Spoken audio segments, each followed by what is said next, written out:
packaging cangkang untuk ekspor ke Jepang, kerjasama PT Pegola dan PT Sultan Biomas Indonesia dibuang ke tongkang dengan kapasitas 4.500 ton.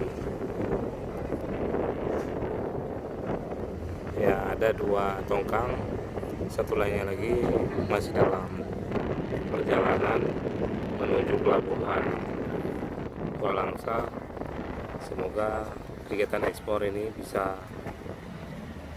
berlangsung selamanya untuk memenuhi kebutuhan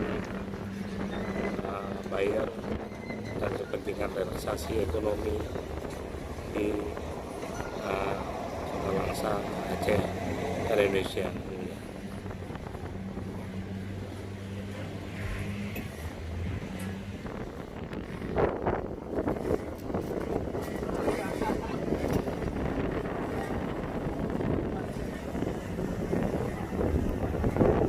Dan kegiatan-kegiatan ini ekspor impor akan semakin berlian, serta untuk kebutuhan Pinang, Cengkeh dan Pala ekspornya juga semoga bisa berlangsung dalam bulan ini yang diprakarsai oleh PT Pegola bersama masyarakat di seluruh Aceh.